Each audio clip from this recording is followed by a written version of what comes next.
광주 석조촌 무등산 아래에서 기이한 일이 일어났다.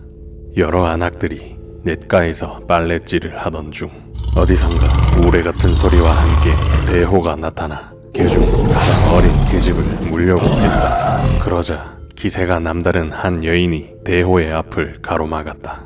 대호는 순간 경직되더니 여인의 주위를 맴돌다 슬금슬금 물러나 사라져 버렸다.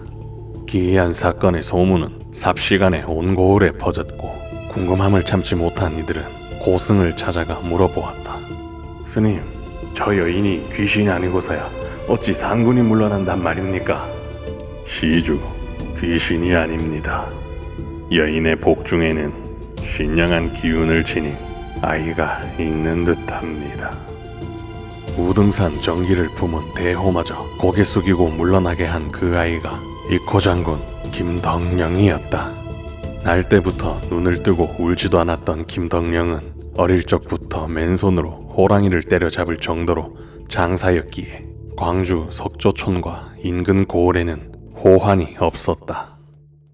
그의 나이 25대 임진왜란이 일어나자 온 나라가 화마에 휩싸여 형 김덕홍과 함께 의병을 일으켜 고경명의 의병대에 참여했다. 하지만 그해 모친상을 당해 형 김덕홍만이 의병대에 남았고 그는 고향으로 돌아와 시묘살이를 했다. 그해 7월 김덕홍과 고경명의 의병대는 금산에서 외장 고바야카와 다카카게군과 맞서 싸웠지만 의병대는 전멸하고 김덕홍은 전사하였다.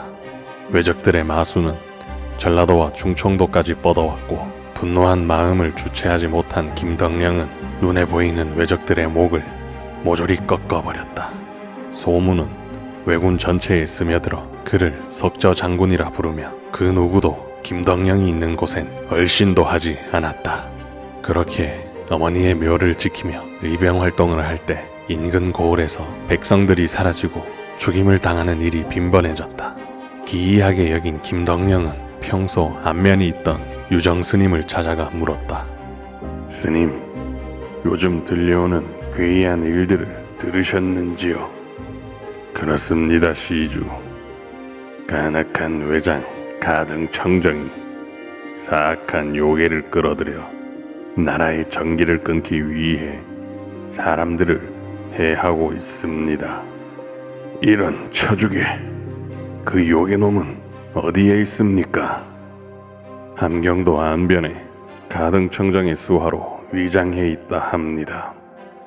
김덕령은 유정에게 강령하길 전하며 곧장 말을 타고 안변으로 향했다. 풀벌레 소리조차 사라진 깊은 새벽, 김덕령은 혈혈단신으로 침투해 경비병을 쓰러뜨리고 성 안 곳곳에 불을 질렀다. 짙은 연기가 자욱했고 왜적들은 불을 끄느라 정신이 없었다. 본성으로 들어간 김덕령은 주변을 헤집고 다니다가 한 하늘을 붙잡아 물었다.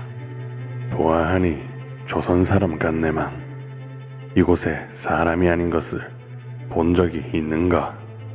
여인은 당황하지 않고 침착하게 말을 이었다.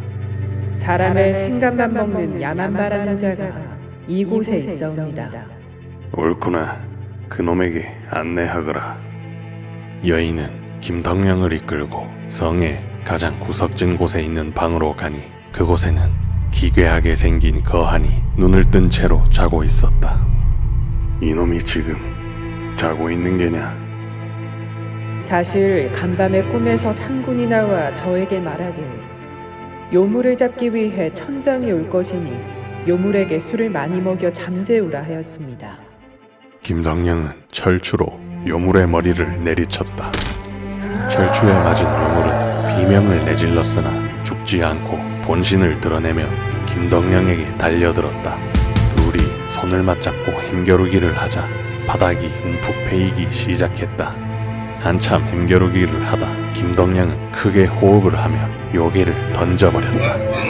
벽을 부수며 나가떨어진 요괴와 쫓아나온 김덕령을 본 왜군들은 사지가 경직되어 감히 움직일 수 없었다. 그때 여인이 쫓아나와 김덕령에게 칼을 던져주었다. 김덕령은 칼을 휘둘러 몇 번이나 요괴의 목을 쳤지만 그때마다 목이 스르륵 붙더니 다시 달려들었다. 어찌 이런 요사스러운 놈이. 김덕령이 다시 목을 친 순간 여인이 달려와 잘려진 요괴의 목에 불을 붙였다. 그제서야 요괴는 고통 속에 몸부림치며 쓰러졌고 김덕령은 세워진 돌기둥을 들어올려 요괴를 깔아뭉개자 요괴의 움직임이 멈췄다.